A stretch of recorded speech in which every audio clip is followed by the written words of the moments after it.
Welcome to another video from Dr. Lock. Let's talk about something new and exciting, and let's go through and see if we can work it out.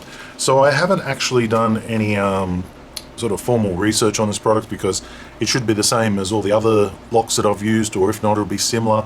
And also I want to look at it from the perspective of pulling one out of your van and seeing how hard or how long it takes to kind of work it out. Because a lot of locksmiths like me, we just grab a lock and we say, we've been fitting this for 20 years, we'll work it out on the job site and all that sort of stuff. So let's take it from that perspective to see what we're dealing with. What we're looking at today, the new and exciting lock, is the Carbine Longreach. Longreach because perhaps it's because the bolt has a longer reach. Alright, we're going to have a look at it. We're going to compare it to the Lockton ML60. And we're also going to have a little look at the MS2602 by Dormakaba, which is pretty much the identical lock. And we've got some handles to look at and stuff like that. Alright, so let's go through. Let's check out what's in the box. First of all, we have some instructions. Nobody wants to read them, but we will have to refer to them because there is a lot of new things going on here. To start off with, we have two striker plates. Now, one of the things I did read in the instructions is don't adjust the lip. It says not to adjust the lip. So two striker plates, let's see if we can work out what the difference is. Have they just been nice to give us spare parts? Or is, okay, one is actually longer than the other. So if it sticks out too far, use the shorter one. So obviously the ramp is suited for the mortise lock because there was a note there saying don't adjust it. We have two keeper boxes, which I think is excessive and is adding to the world plastic problem, but it's not. One is longer and one is shorter. So you can do that perfect finish and add your lock striker keeper box if you want, and you can have it to accommodate your large throw or your short throw. And you have two wood screws and two metal screws. Metal screws have a slight little 45 chamfer on them, so they're slightly self-tapping. And I wouldn't be surprised if they're stainless, stainless being a stronger material. The striker plates are stainless, so that's good, branded Carbine. They've even got part number on them as well, SS316. Okay, stainless steel 316, okay. CSM 72-S2, and there might be a different part number on the slightly shorter one. So the packaging's good, it's all nice and neat, and it's been plastic welded together, so that's cool. Alright, now we have some tools that are just going to confuse us all, right? We've got an Allen key, a little black grommet, a little black Allen key that's recessed in there. We have three screws which look like they're for the faceplate. We have two big wood metal screws which will be for the lock body, two retaining pins which will be for the cylinder or the turn adapter, two spindles and two springs which will be used inside the handle, and we have a plate. Now this plate is important to put on, I believe, for some sort of security reasons. We've got a note here: replace for security, remove to set handing. Okay, so that's new, and this little black screw is new. I believe it has something to do with the kickoff. Okay, more cardboard, recyclable, that's good. Here's the bad boy, here's the lock itself. I'll lay it down in a minute once we get through the unboxing, and let's look at the faceplate. Okay, nice faceplate, looks like it's been pressed out, as I can see the indentations of that. It's not just laser cut, it looks like it's been pressed. Okay, so that's a faceplate. We'll leave that out. Alright, make some room, here we go. I need my $2 tool. Slice the bag, popping that open. Alright, let's see if we can work out all the nuts and bolts on here. Okay, extended latch bolt. See, I really like it how all the things are labelled. That really does kind of make it easier when people label that. So to change that latch function, from what I've seen, you depress and you undo. Let's try that. Depress and undo. Oh, that's tight.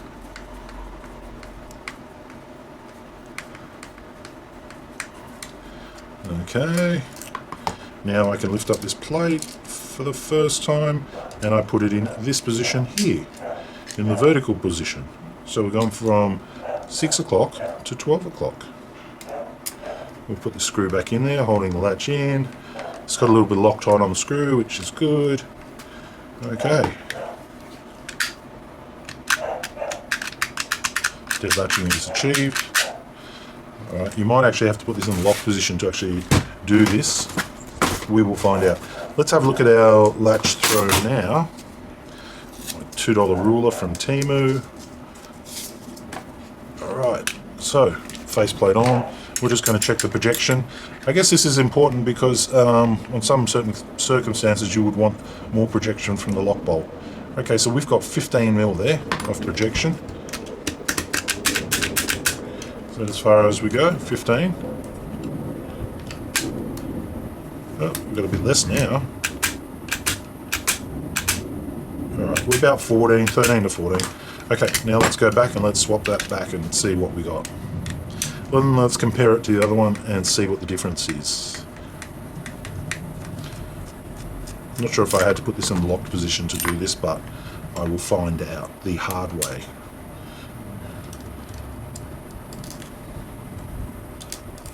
Oh, come on, screw. Better do it in a way so you can see what I'm doing. Am I fell in the wrong hole? Okay, pop that back.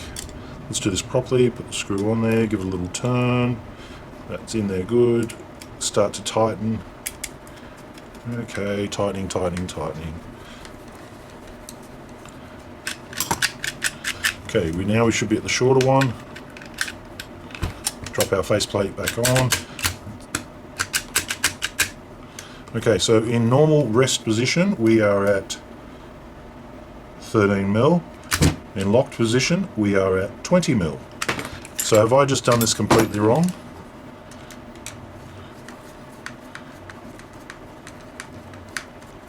You know what? Perhaps we need to put this in the locked position to do it. Okay, that's our escape setting. Here we are here.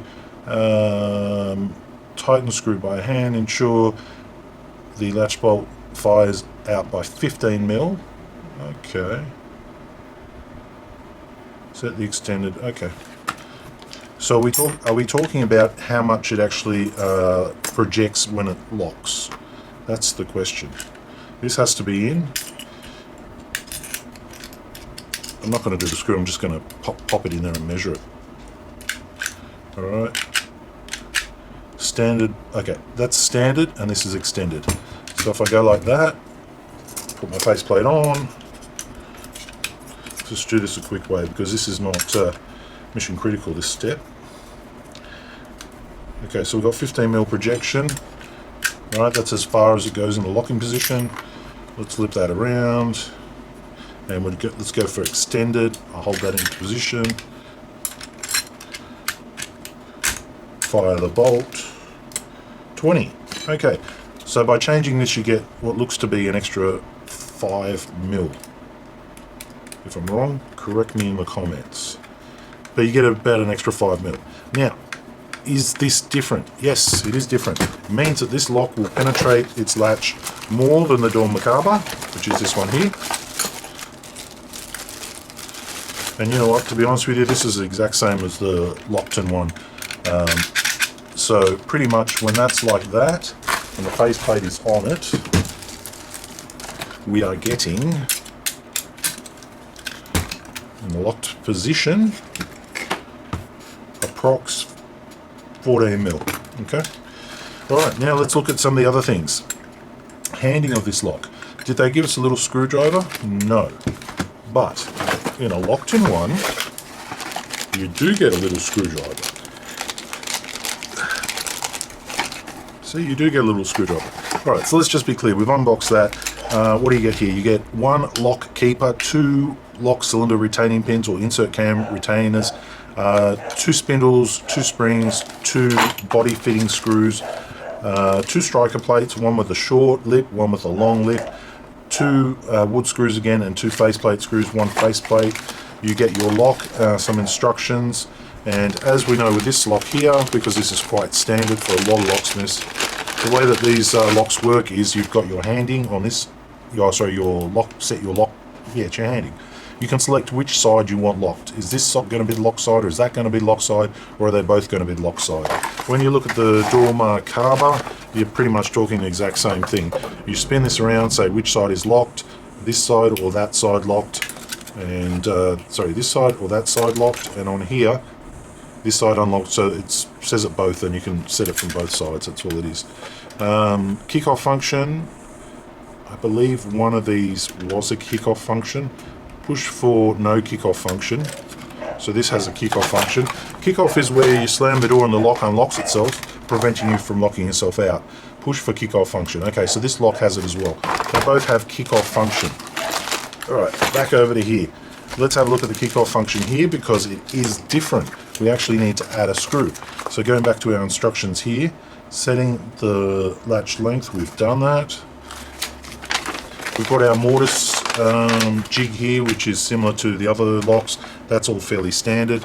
Have we spoken about? Okay, so on this lock here, which we're all used to, we're just going to reference that. We have this one little switch and we have this one little screwdriver. Are you sure they didn't include a screwdriver, which is unusual because they normally include everything. That's a good thing about Carbine. You normally get everything. With this one here, there is a little indent here where you can select it.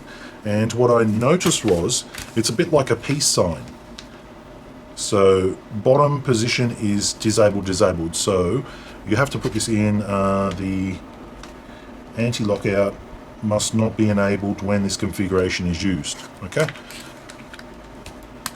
just to make it tricky. So I think we actually have to slide this down into locked position or the unlocked position.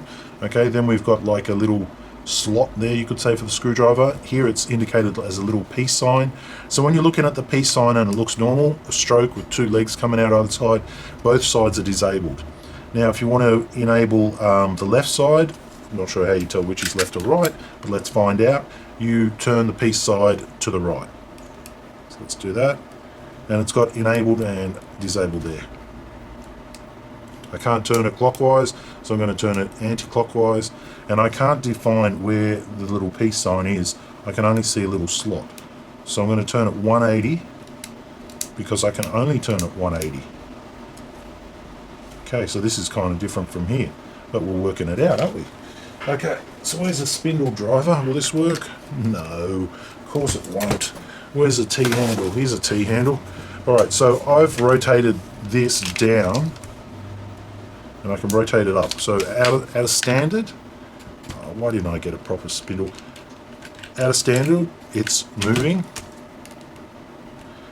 Rotating it anti-clockwise 180 degrees. And we're moving. Okay. This side, we're moving. Rotate it down. Sorry, rotate it back up to where it was originally. We're moving, meaning that this is in the open position. Alright, working on that side. Working on that side. Let's flick it back. Flick it 180. Working this side. And working this side. What is going on? Alright, this is not normal. Deadlock trigger in, bolt thrown. I've got action. I know I've got action there too. That's got to be the locked position, pushing it down. Okay, I've got action on that side. I should have got a better tool to simulate. Okay, we're locked. Okay, we are locked on that side. Okay, so that side's free, that side's locked. Let's put it in the unlocked position, see if we can see what the difference is. I can see the window here. It's got what looks to be a little circle here and a little indent here. So this side should be escape and this side should be locked. So if you can imagine a slot, and in the slot there's like a little tiny square hole down one side, and on this side the little tiny square hole is up the top. I guess that's the best way you could kind of describe it. So this side's escape and this side's locked. Lockable. So let's double check that. And if I don't push in the secondary and have it in the locked position, oh no, you don't need to push in the secondary. My mistake. Okay, so that side is lockable. This side is escape, which is what it was. Now let's change it from this side to lockable. And we'll look over here. This side is lockable, make this one escape. Okay, so they are independent. So you set whichever side you want. Okay, so put it in locked position now. No need to push in the secondary. And on this side here we are escape, and on this side here we are locked. So we've reversed it. All right, so what I've established now is that you need to put it in the unlock position to set your handing as far as what side you want locked or unlocked.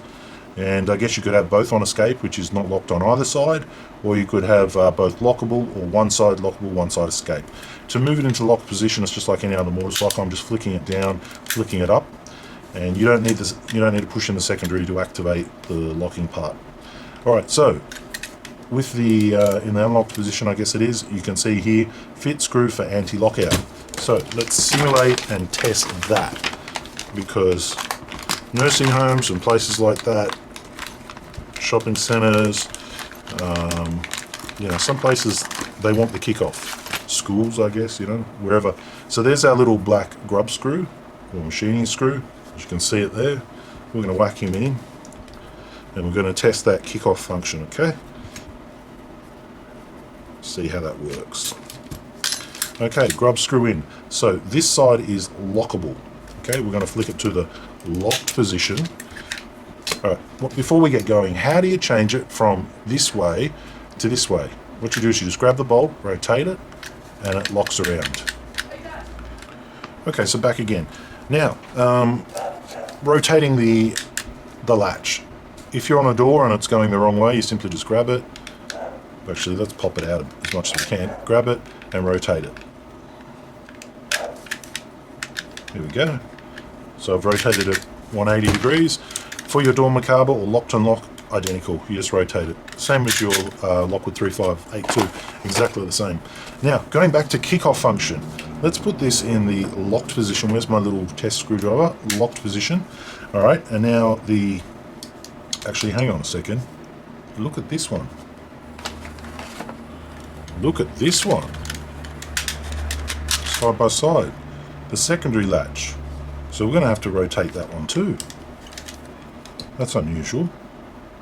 And I can't rotate it without removing its faceplate. This one I don't have to remove. This one I'm going to have to. Alright, where's my screwdriver? So let's remove that. Now, on saying that too, the triangle secondary latch, which is what we're doing now, the triangle secondary latch also was a problem this week and many other times when it was on an electric strike, because it hits on a particular way. Okay, so can we just rotate that? Can we rotate it or not? Yes, we can we? It's moving.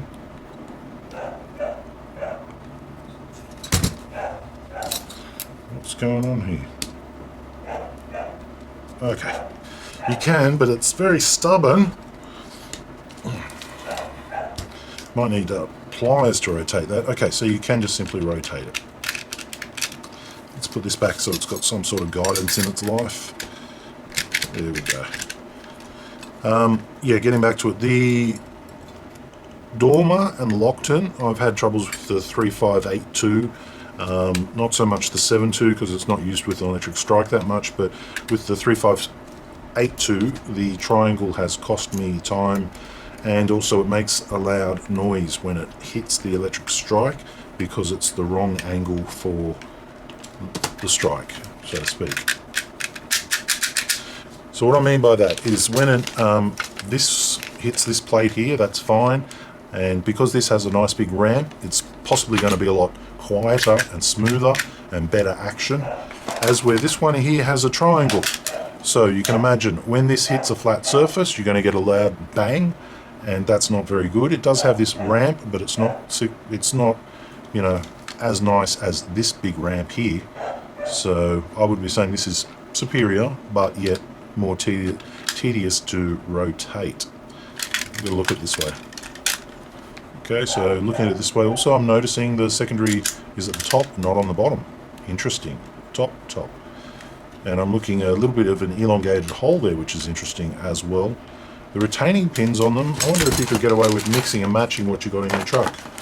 Because these are the questions you're going to ask when you've lost a pin. Can you just pull it out and rotate your pins? I reckon you could get away with it. You're talking probably 3mm difference, and diameter's looking pretty close. All right, let's get back to the Longreach. Okay, so kick-off function. Okay, we've got that on there. We've got that on there. Simulating kick-off function, putting in the locked position. And then kick-off functions means that when the door slams, it should release the lock. Okay, so I'm locked there. So when I hit this down, I should be unlocked. And so be it, we are. So that's kick-off function. We're going to remove this. And there was a note here as well about kick-off function that I covered earlier, about the kick-off function not being used while you set something. Let's go over that. Here, ensure locking bar is upper locked position flat.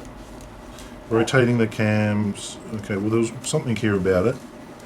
Anti-lockout mode to be finalized. Okay, so we've finalized our anti-lockout mode, which is our kick-off function, and that's there. All right, now they also give us this plate here, which is new to a lot of us, including myself. So let's have a look there. All right, so we've got a cutout here, so it goes and slips over the lock body like so, and is like that. Remove to set handing, replace for security. So obviously there's some sort of security thing that's going on with this plate. I can't see what just yet, but I'm going to muck around with it. Aha. So without it, you could trip the locking bar with it. So they've had to leave it exposed so you can set it, and giving you the option to replace it. Sorry. They leave it exposed so you can insert the anti-kickoff function, and then you put this cover over the top so it's all covered, because you could get to the lock in that fashion. On saying that, this is inside a door, so you can't get to that easily. But they're giving you the plate. I mean, I don't really know if that plate's necessary. I think that most locksmiths will probably just leave it out because the lock is recessed in wood. I mean, how can you get to that? You can get to the cylinder hole, but you can't. Now, let's talk about that little peekaboo window we all like as locksmiths. Do I have one to show you? Here's one I prepared earlier. Now, some locks come with a little peekaboo window. This one doesn't. This one doesn't. The new Lockwoods don't. And that little peekaboo window has been a great little peekaboo for us locksmiths for a long time. I won't tell you exactly why or exactly how, but most of us have shed a sigh of relief when we found it, when we needed to find it. Having this new lock in this stainless doesn't have it, leaving you to drill a hole in the lock body if need be. And being stainless, 2mm stainless, it's not going to be much fun.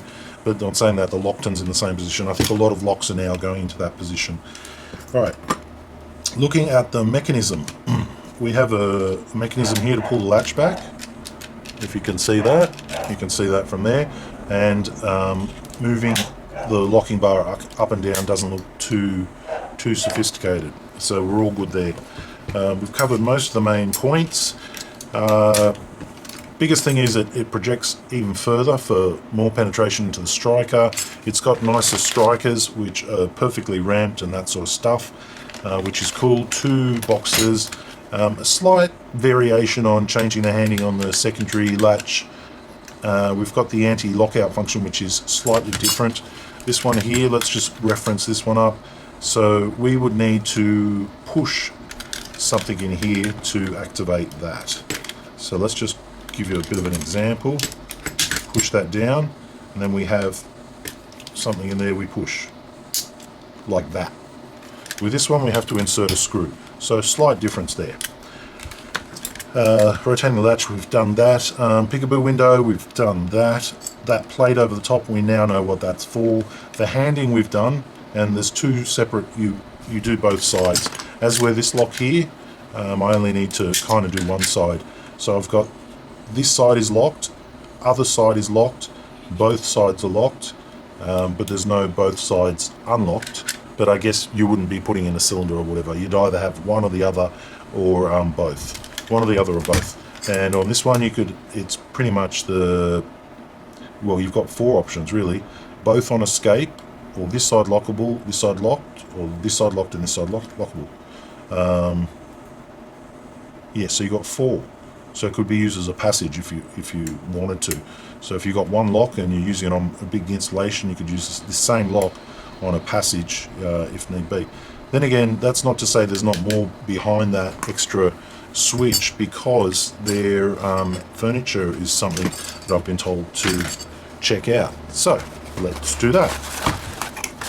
Alright, so this is plate furniture. This is really common for us locksmiths. I'll rattle off a few sizes, but let's see what's going on here. Alright, so okay, I can already see the improvement. Alright, I don't know if you can see it yet, but what I'm looking at is when I move this handle down, I've got this like wishbone that sits in between 2 standoffs which are part of the plate, which is kind of cool. I'll get to that in a minute. Ooh, what are we, 50, 60, 70, I think 170 by 50, plate 10 mil. Ooh, we got something going on here. Projection 60 mil, and overall length, where's my ruler? I had a big ruler too, you know. I had one. Ah, here it is here. 168. Okay, there's some more things to be aware of. Oh, did you not give me... They didn't give me any screws. Oh, okay. Interesting. Alright, so my spindle is different here. So as where they've given me some standard spindles and springs, I've got something else going on here, and I did speak to the rep about it, so I'm pulling it out, and if you can have a look there, that spring is different. Don't know why it's like that. Maybe I shouldn't have removed it. I've got a figure 8 shape going here. Okay. And I push my spring all the way back in. Hopefully I haven't. No, there we go. Good spring pressure, a little bit more than normal. I don't see why we've got a different square shape than normal, but we do. I guess it's, you know what? It's got me stumped. Somebody put it in the comments. Now, when you're looking at these spindles here, one of the reasons they carve into these spindles like this is a shear off break off point. I'm not really seeing this. This looks rock solid and standard here. So I guess there would be some sort of weak spot there, possibly, but it's unconfirmed. If anybody knows if they've got a weak spot, shear off, let me know. The reason for that weak spot shear off is that when the lock is forced and the lock is in the locked position, you're relying on all these internal parts to stop the handle from rotating down. The handle has a lot of leverage. So from what I've seen, that handle, even in the locked position, gives so much leverage it can sometimes break the locks. I've seen that on the Lockton 3582s quite a bit. I haven't seen it so much on the 72s, but if it's out there, someone will put it in the comments. Now, the actual spindle itself is, yeah, it's new, it's different. I don't know why. The springs here as well, they don't look too fancy. They look like they would be replaceable with some of the other standard Lockwood furniture springs, but I'm saying that being a carbine, most likely you'd be able to get parts. So, you know, and that handle there with that spring, you got to get 15 to 20 years out of that. That feels really good, and that feels quite heavy. All right, dog shush. Okay, what I'm noticing here, which is what I'm happy with, is that you can put in a screw here on either side. You'd normally at least put one, allowing the handle to be able to be pulled down in one direction.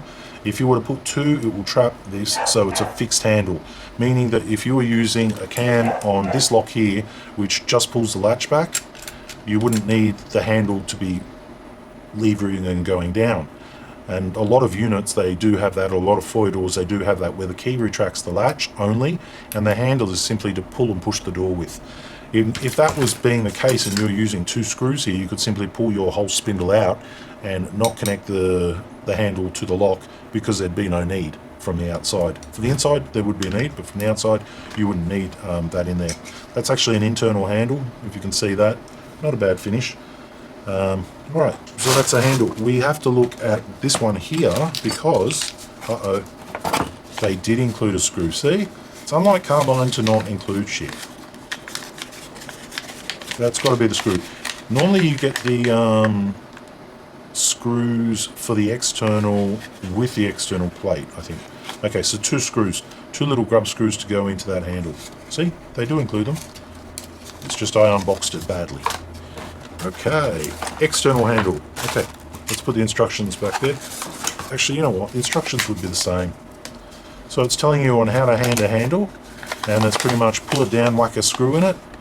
It's too complicated. That was the turn snib furniture. Yeah, so pull it down, whack a screw in it. If you want rigid, whack 2 screws in it. And the plates come in basically cylinder hole, no cylinder hole, turn snib and stuff like that. But let's look at the turn snib in a sec because they're fancy and they're new. Now, you've got suit doors from 32 to 41, 41 to 50. And also when I did look up this lock as well, not this one, they were saying they've got hardware furniture and adapters to go up to 100mm thick door. Now that's important when you're doing some aluminium doors, where they're custom making aluminium doors, real big type doors on side of buildings, which are all custom. Sometimes they've got really chunky doors. So having the ability to cut down and use longer spindles is definitely the way to go. All right, when you put your screws through this plate here, when you put it through here, through your door, you want 7mm projection, nice clear indicating diagrams. You've got a little QR code here too you can watch, take you to a little Carbine Longreach video, so that's cool as well. They've even included another template for the lock. So these instructions here are just about everything except for setting up your kickoff and all your rest. Cool. See, it's not too complicated. New things are not complicated. They're just new. I'm saying that it's new and exciting. It's a different brand, and this type of lock for all locksmiths is our bread and butter. Like, we fit these a lot. I can see a nylon bush in there too. The movement is nice and smooth. No complaints, no play. Solid. Feels good. I like not having to remove that circlip to make it fix. That really makes my day. Cylinder hole and all the rest, yeah, looks like it's cast and then cleaned up, I guess. It's a nice finish. Durable, Australian lock group, tested, blah blah blah. What are we made from? Fire rated, fire rated, okay, so not sure what we're made from, but spindle fixed in. I guess, look, when you're trying to fit this on a door and you've got the handle, a spindle with a spring and it's loose, then you've got the internal handle, spring, loose, and you're lining up 2 parts in this hand, 2 parts in this hand, trying to aim for this lock, some inside a door cavity. Sometimes it can be tricky. So I guess having it fixed is a bit of an advantage for that. Just pop it in there like that, and it doesn't fall out. Maybe that's the advantage, I don't know. By having the extra screws in the box tells me that most likely this is the standard footprint for an Australian standard Mortice lock, which I'm pretty sure it is. Which means you can use, yeah, looks like you can use other handles. So if you've got a different handle in the car, it'll probably work, because that looks good. All right, looking at handle configuration, we have the, I guess you could say 2 o'clock and 6 o'clock position, and you've got the 3 and 9 o'clock position. So I'm just going to go shoulder to shoulder to check. Where are we? Yep, those line up. The left and right line up, and we're going to check these ones. You got to check everything these days because sometimes people make different specs, and yes, they line up. Okay, so your Lockwood old school handles, they look like they'll fit, and your side-by-side handles, which are fairly common, they look like they'll fit. That's cool. All right, let's keep digging. So we have another lock here. All right, let's go for the cam. Here we have a cam, and this cam is special, and we have a floating element here as well. Is this the holdback cam? It looks like a holdback cam. It is a holdback cam. I'm going to have to get a cylinder here. Oh, no, I know what this cam is. Okay, so let me just lay this cam out so you can see it. There we go. Alright, that's the cam. So we've got our X cam, but what this little leg does here is if you turn it one way, you're going to get the X function to pull the latch back. But if you turn it the other way, this little leg's going to go in here and lock and unlock like a Z cam. See? It's going to go click, click, That's what that's going to do. And the big part is going to pull this latch back. So 2 cams in one. Who thought Lockwood, could have all the fun and do 2 cams in one? Looks like Carbine's doing it too. As for whether or not you'd need that, I don't know. Yeah, I don't know. I don't know where you'd need it. So I guess you turn it and you could go lock and unlock. I guess if you wanted to lock it with a key from the outside, you could. You could have your lock in the always locked position. So I guess when you get home, if you're in a unit, you would have that choice of I could unlock it and go in and out, take the groceries in, or I could go up to the door and just turn it, pull the latch back, walk in, and know that the outside of the door is closed. I guess that's what we're talking about. But that's a cool little cam. That's something different. So it looks like, and I'm not 100% sure yet, that standard cams might actually just work on this. Now, if standard cams work, that would be cool, because as locksmiths, we have a shitload of them. And when you're on a job and you want to find a cam, one of the frustrating things, like with the Gainsborough 3400, a completely different cam, or the old FCOs, or some of the other mortise locks we've all forgotten about. All right, so that's a standard X cam. That's doing what a standard X cam does. That's cool. Standard cam compatibility checked. All right, we're good there. All right, what else we got? Before we look at them, did I only get one cam? No, I did get another cam. Okay, insert adapter sold separately. So with the Lockton, to be fair, it comes with one. With the Dormacarba, to be fair, it does come with one. Okay. And half the time we've got a million of them floating around our toolbox because we don't often use it. It's used if you've got internal switch plate furniture. And if that doesn't make sense to you, if you've got a switch on the inside, you would use that cam. And we don't always have a switch. So I've got a whole heap of these floating around. This is a Lockton one. This is a Longreach one. What's the difference? One's chunkier, one's bigger. They look pretty similar. Yeah. I wonder what the compatibility of that's like, because you might not accidentally purchase one when you're purchasing. I don't know. All right, let's go through and check that out. So you put this in the locked position, click it down, click. Then you put this in on an angle, like so. You get one of the legs to go into the valley of the locking bar, which goes up and down, and then you come through with a cylinder retaining pin, like so. You push it through the lock body, like so. Now, if you wanted to fit your cylinder, you're doing the exact same operation. Not my rice paper, stay. Okay, so if you want to fit the cylinder on either side, it's the exact same operation. You simply put your cylinder into the mortise lock. Make sure it goes all the way, because sometimes with the wood and the furniture and all the rest, then you put your locking pin all the way in. The faceplate will hold these in, don't worry, and then you give it a little tug to see that it's in. Okay, that's locking. And then we have our lock and unlock function on this side. So when I turn this, you should hear a click, and you do. Okay. And there we go. So the way this is set up is that you could have a turn on the inside. So if you wanted to go in and out and get your groceries or put the rubbish out and not lock yourself out, you could simply turn it, unlock it, meaning both sides of the lock would then be unlocked. If you have it locked on the inside, before you leave, you could turn it to locked, check your outside handle that it's rigid, and you would know that it's locked. When you come home, outside key is not unlocking the lock from the outside, it's only pulling the latch back. So when you slam it behind you, you know that this side of the door is locked. That's a very standard sort of unit front door setup these days, like entrance type. So anyway, that's that. We're getting there. Turn adapter. All right, just for the hell of it. Just for the hell of it, I want to know, will this fit? In you go. Oh, shush, doggy. All right, we're going to get a lock and lock. Oh, look at that.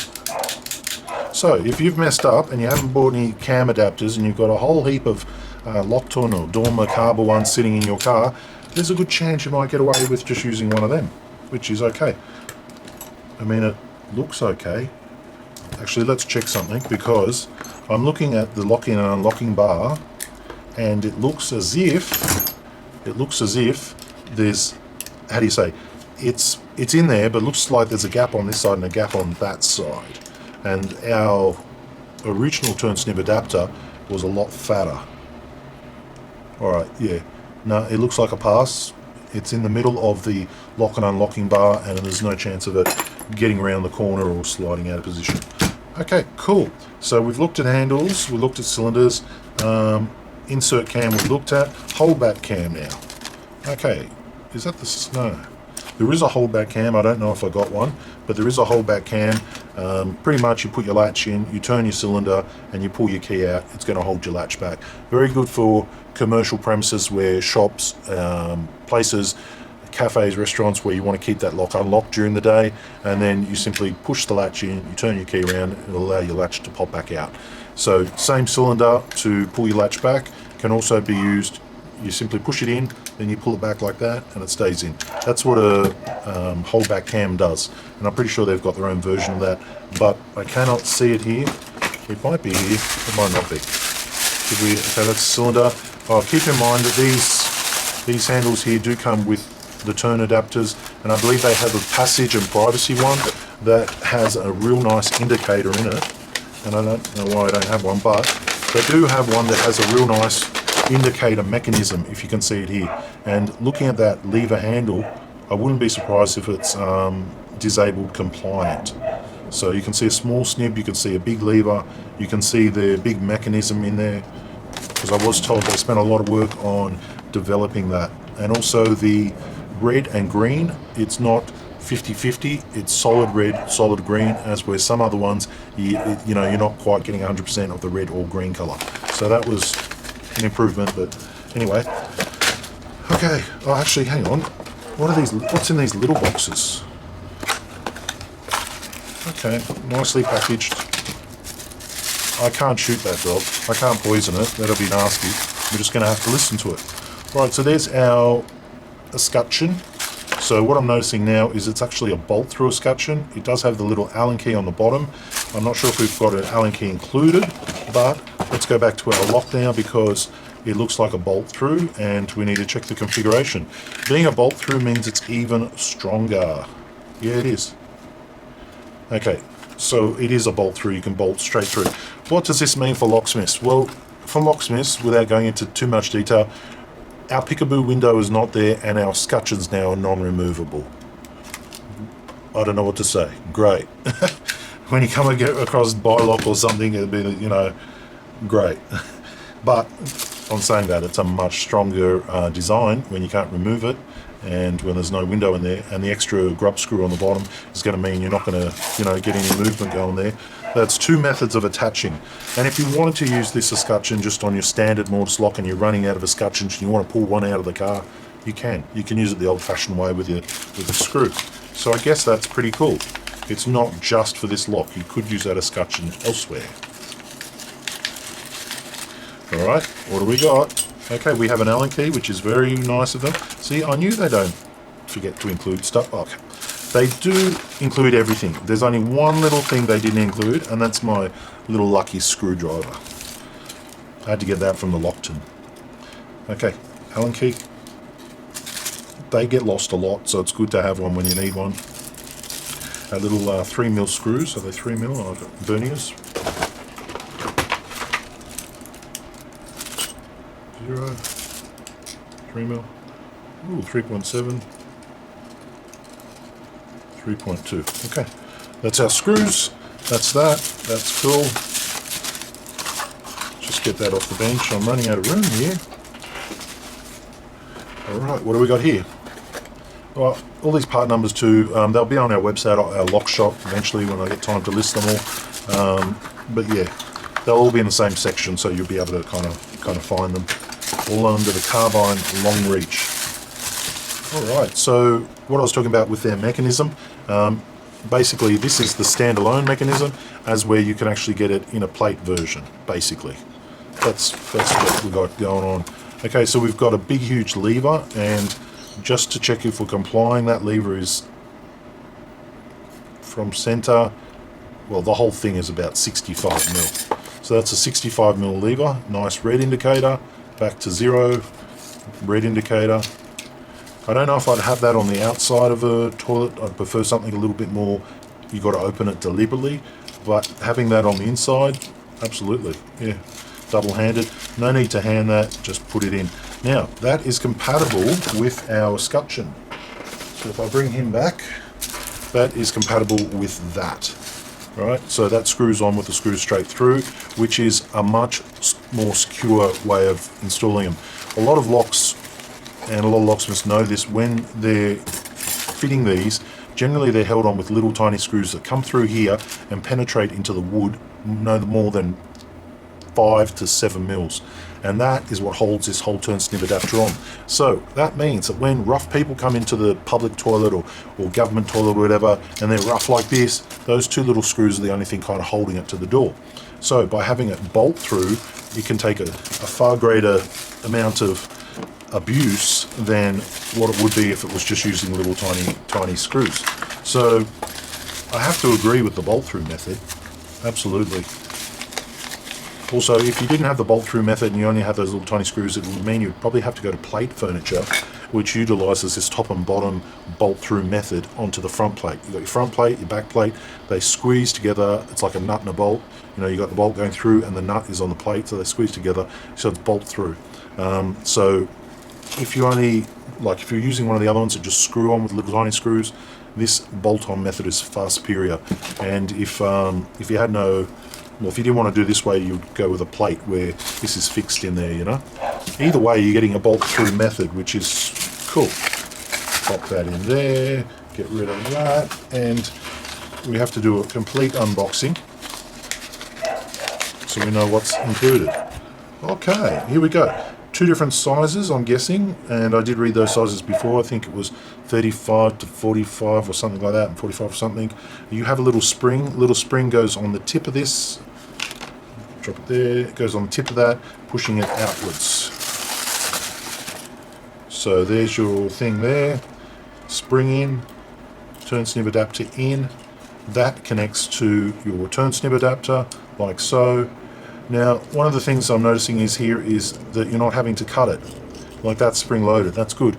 On some of the locks I've worked on, which is very, very frustrating, they're actually a fixed tail on the turn snib adapter, meaning you've got to get your pliers and you've got to cut it down. Now, if you cut it too short, guess what? It's not going to reach this part, this turn adapter in the lock. Cut it too long, it's going to protrude through this turn adapter and then get in the way of the back of your cam. So, by doing it this way, I think it's quicker and easier. You slap that on there, you put this on there like so, you connect it in, you come through with your 2, we're upside down here. Let's put it the right way around. And then you could come through with your 2 bolts, and depending on the door, it varies. It's spring loaded. It's very good. So, nice and easy. It'll probably never give me that spring back in the envelope. Anyway, pop that there, pop that there. 2 different lengths. Now let's go back to the instructions, because you want to know what those lengths are. I'm sure you do. There we go. 30 to 40, 40 to 50. And I wouldn't be surprised if you needed something longer that it wouldn't be unavailable. Okay, all right. There's something else here I haven't told you. There's a little tiny grub screw here, and they're the instructions. We can skip them. So obviously we can put that in. This little screw. If it's got a screw, we can screw it. That would be to have this lever operating on one side. So let's just pop it in this side and see what happens, and then I can tell you all about it. Okay, I've popped it in there. Okay. So we're going from 12 o'clock till maybe 10 o'clock. Swap sides. I'm just going to do one turn because that's good enough. We've gone from exact same on the other side, 12 o'clock till 2 o'clock. Now I'm going to take it out and I'm going to push my luck and see if there's anything more in here. No, can't go down that way. No, can't go down that way. Okay, no, we can only go one way or the other. Okay, cool. Fairly straightforward, fairly easy actually. I do like the furniture. The lock itself seems a little bit harder for me, but on saying that, these are very small things to get used to. Okay, we can have a simple turn adapter, or we can have a lever, put the screw in either way, put that in. I think we covered all this. I don't think we're going to find anything else out that we're not. Then we talk about the handles, then we talk about installation. Okay, so there is an actual disabled toilet one. Now, this is important because a lot of doors have these on the outside. Okay, but before we get to the outside, let's go back to the inside. Do you want the big long one, or you want the short stubby one? Short stubby one doesn't have the indicator, but it does have a nice clicking action, and it does have the facilities to put that screw in there too. See that? So you're only talking that little turn either direction. So from 12 o'clock to 2 o'clock, from 12 to 10. Cool. Pop him aside, pop him aside. Okay, we're getting there. This must be the outside. Ah, it is. Alright, so all of these configurations are available on this plate furniture too. So you see this plate? If you want the one with the lever, you want one with a turn, you want one with a little grubby turn switch, you can have it. They have them as well. Okay, so on the inside again, I'm noticing that little screw can be put in that to operate the exact same way, and we've got like that little quarter of a turn. So assuming that I've locked it on the inside, you're going to see it go to red, and he said 100% red, and I think he's 100% right. Back to green, 100% red. Look, if I look at it on an angle like this, right, coming in from this angle here, I can see maybe, I don't know, 5% red, green. But if I look at it this way, it's 100% green. But if I look at it from this angle, Adrian, I can see a little bit of green. But on saying that, it's a shitload better than some of the other ones. Some of the other ones, they're a bit like half-half, they're like that. You know, if you could see that, you know, that's locked and you can still see like 30-40% green. So this is way, way better. You've got that little grub screw, and once again, this is from the outside, so this is what you're seeing on the outside. There is no dress ring that you can pull off, and there's no small screws. It is a bolt through. So I would be more than happy putting this at the Carbine price, because you've got to remember, other companies do similar products, but they're way more expensive. So the Carbine's always been, how would you say, commercial grade at a reasonable price, as where Lockwood, you could say it's commercial grade at a inflated sort of price.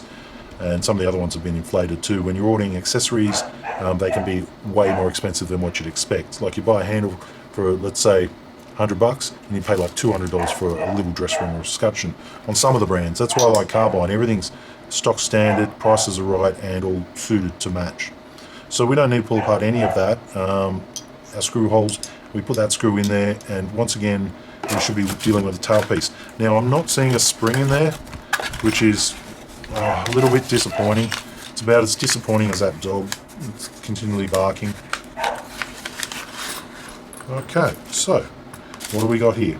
We've got the old-fashioned split pin system, so we're going to have to pop that through there and cut down to length. Then we will have to do what we dread and then cut it, put it in there, come through the back here, mark it, pull it out, cut it, and then when it's in the door, we will have to get this part here with our split pin in, line it up, hold it on that funny little angle, balance it, and then rotate it around and drive in your screws at the back. So, a little disappointed. I mean, I liked the other way. I really did. I liked the other way. Leave it down in the comments. I mean, maybe they couldn't do it. I don't know. We haven't gone over that. But I did like this setup. If we could have done that on both sides, that would have been cool. But I'm just really, really critical and fussy. It's just in my nature. There's my split pin, which is cool. There's my 2 lengths of bar, which is cool. Hey, look, the good thing about the 2 lengths of bar is that they're actually, you know, ready to go. You got 40 to 50 on the other one. So, and also having 2, if you mess one up, you've got a second chance, which is kind of cool, because a lot of locksmiths go in hard and heavy, you know, hard, fat and heavy, and we can cut things a little bit too much sometimes, or we're in a rush, or it's very hot, and you mark it quickly and you make a mistake. So if you make a mistake, you've got 2, assuming that your door is the small one. Maybe start on the bigger one. And, you know, start with the small one, then if you mess it up, you've got the big one to save you. Alright, so that's cool. Not too hard, nothing we haven't already seen. Alright, so as far as the lock's going, yeah, we've covered it. There's probably 1 or 2 features I have left out with this lock. Leave it down in the comment section if I've left something out. Woof, woof. Alright, so we've done internal lever. So the instructions, kind of what I'm noticing, they've got what we're dealing with and they've got a little bit more. It's like we've got room to fill in. Let's just throw in this instruction there. So they've thrown in door preparation in this furniture box as well. And then here we've got that and that. So yeah, I don't know. And we've got even a jig in there as well. Okay, so that's going through what we already know. The only kind of relevant bit here is our spacing. As we said before when we're talking about handles, we can take this diagonal position or we can take this sideways position. That's our holes right there for the escutcheon. So A and B, yep, so two 20 mils there, and sorry, 22 mils, 6.5, 6.5, I believe. 20 mil in the middle, and they've used different signs here. So we've got hash. This is hash. That's kind of cool.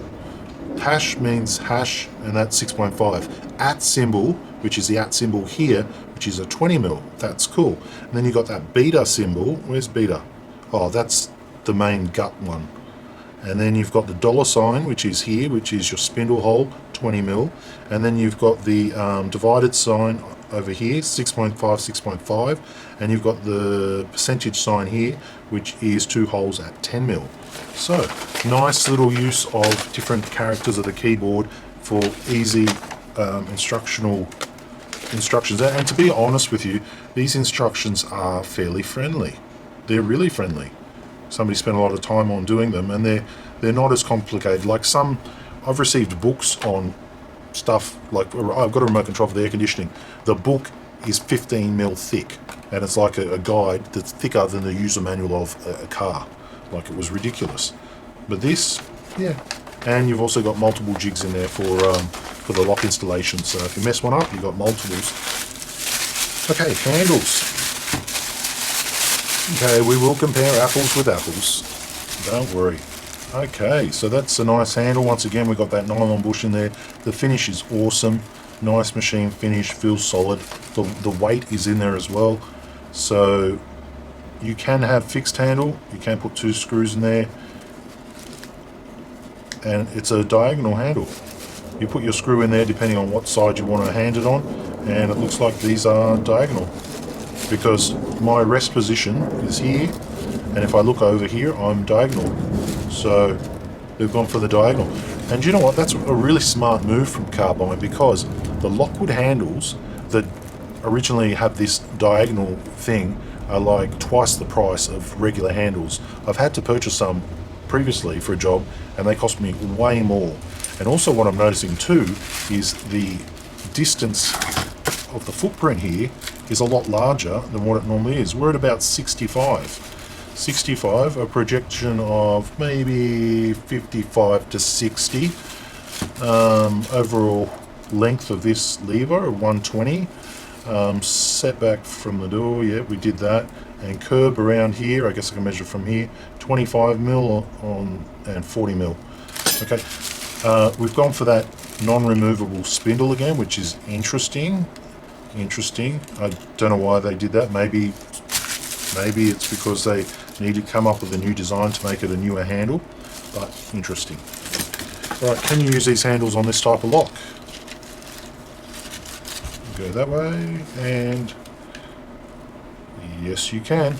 So by having a set of carbine handles in your car means you can not only use it with the Longreach, you can use it with the Lockton or the Dormacaba. And if you want to get funky and pull out an old FCO or what else could it be? Slage, FCO. I give up. It's too old. Alright, so we'll put that there and we'll check our stud pattern there, and we are good to go. I can see straight through there. So, yeah, that's cool. Nice handle. Spindles included, so I'm not dropping and having to hold too much. Internal handle. Internal handle exactly the same. Screws on the inside. Nice finish. Box recyclable. Greta Thunberg would be so grateful that it's completely recyclable. If you dig real deep, you're going to get your screws, and they come in this recyclable brown paper, which is good for the environment. In actual fact, all the packaging here is recyclable. It's all paper, which is cool. Okay, screws. 4 screws, 2 long screws. 2 long screws to hold the handles on the door in a clamping fashion, screwed from the back. Always put the screws on the back so that the burglars can't undo it and get to the spindle and all the rest. 2 screws, you can use up to 2 screws per side. I think you only need to use 1 per side. Looking at it, you go diagonal, yeah. Oh no, yep, you use 1 to stop it from going down. You only need 1 screw per side to stop the handle going in the wrong direction, but you can use 2 on each side to make it a fixed handle so that it's just something to pull the door with, and you would be using key to operate the door. So interesting. And here is another one. Okay, same part number. Okay, so let's give you a part number. C for comfort, S for shady, M for Michael, 72, L for Lima, S for sexy, and minus, S for Sam, and then S for Sylvia. Okay. Fire rated. We've got that. That's cool. I think it's 4 hours, which is good. That's like the highest standard most locks go to. Hardened steel protection cover plate. Hardened steel protection cover plate. I'm not sure if that's actually fitted or if that is what that plate is there. I know that's a protection cover. It's like sheet metal. I don't know about hardened steel. Well, considering that's stainless, I think we're talking about that. Flexible outside lever locking options. Yes. Strength and durability tested. Now, I have been to the factory and I have seen their rigs that they put this through, and that they go through it, and it's got a counter, so they've done all that, and you know how many cycles and all. So they try and break it in a nice fashion, which is good because it means it's durable. 60mm back set. So a 60mm back set. It's a bit late in the day to be doing this, but let's go through it. That's from the edge of the door to the center of the spindle. So that is a 60mm back set. Your cylinder and your spindle are all at 60mm to center, from the center here to the edge of the door there. 45, engineered for effortless latching. Now that's pretty cool. Any time that you can make this latch and the striker plate line up better or be softer or smoother is an advantage, because when 2 objects hit and they're not in the same shape, it's going to turn out to be a big loud bang, or it puts excess pressure on the lock, which then creates cracks in the doors, because 2 hard surfaces hitting up against each other doesn't work too well. When 2 angled surfaces hit up against each other, it allows depression of the latch in a nicer fashion without putting stress or pressure or cracking the door and all the rest. You've got to remember too, when you carve this out, you're taking a whopping great amount of wood out of that door, and it falls back on these 2 screws. So if the doors hits too hard or is kicked, you'll see like cracking from top and bottom screw first. And that's why by having latches that are angled correctly, it allows the latch to go in without putting that resistance against the door and all the rest, and the lock body. So I haven't tested with electric strike, but you know, I reckon if they've gone to that much effort to design and shape that latch, I reckon that wouldn't be too big of a problem. Retrofits common mortise locks in the market.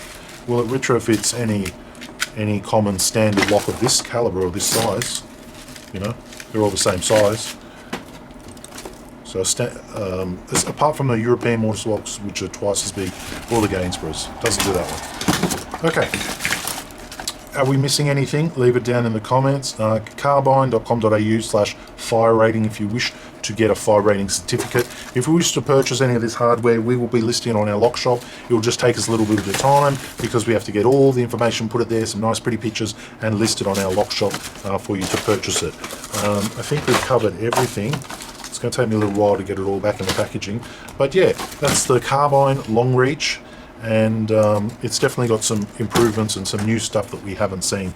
As far as the body, look, I wouldn't fear it. I wouldn't fear the kick-off function. You just simply pop in a screw. This, you simply just back it off, flip it around, and you're there. As far as the handing of it, whether or not you put that plate on or not, I don't know. I don't think a lot of people would. You can put it there. It's pretty much, when you look at it, it's a V slot, and there's at one side there's like a little bit deeper of a hole. That's what they're saying is the bubble you're looking for. So you just rotate this to either which one you want, and then give it a test, and you're good to go. So not really that hard. The only hard part, which is a little bit slower, is taking off these screws to rotate your secondary latch. You don't have to do it for your primary, you've got to do it for your secondary. Hey, there we go. I have to project it to be able to rotate it.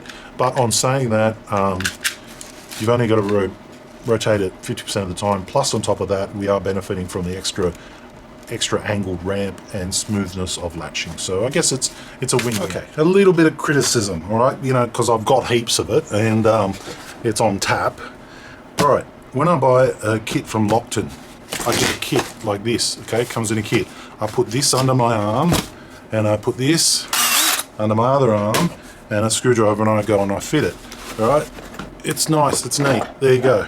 Now let's push that aside with the Carbine Longreach. All right, I'm going to need to get one of them out of my truck. I'm going to need 2 of them, 2 boxes. Okay, I'm going to need my cylinder. Okay, and I think we're good to go. Am I forgetting anything? Oh, if you want the funny cam, that's extra. That goes in there too. Okay, so I need to carry this to my job site. And this. So, don't know how you're going to fix that. Are you going to include a little plastic bag, make Greta Thunberg really happy, or are you going to put it all in a box? I don't know. But I do like the ability to just buy a kit that either has round handles or square handles for whichever one, and then I've got a box that it all goes in, and it's nice and neat. And just to show you, mortise lock, cylinder, handle, cams are all included.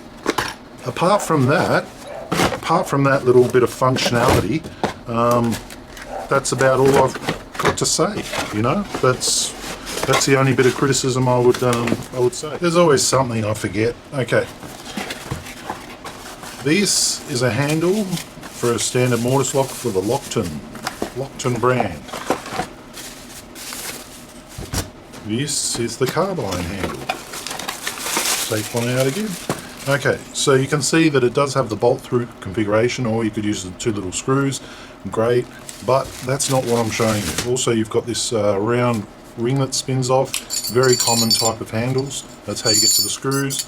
It's got hexagons there so the screws don't spin. You have screws like standoff screws, which I'll show you. Right, so one side's a nut, one side's a screw. Very, very common. Let's go through over here. This is the Carbine one. So you can tell with the fixed spindle, makes it easy so things don't drop out when fitting to the door. Also, these ones here, they're preset. You don't need to put that screw in. But the reason I'm touching back on this is because look at the footprint, one over the top of the other. So that means when you're retrofitting a carbine to somewhere you've already got existing handles and you're using a cylinder and a lever handle below, the Carbine has a bigger rose or footprint here, which means you're not going to be left with any painted gap. This right here is the larger size, which is comparative to some of the old Lockwood handles, if you remember them. But are you going to be left with a painted gap? And the answer is no. With this furniture here as well, are you going to be left with a painted gap if you replace one to the other? And the answer is no. So just putting that in there because that is something a lot of people are interested in when swapping one lock to the next lock. Will your finish look good? Yes, it will. So whether you go rectangle plate furniture or you go these handles here, it's going to look good. Leave your comments down below. Thanks for watching.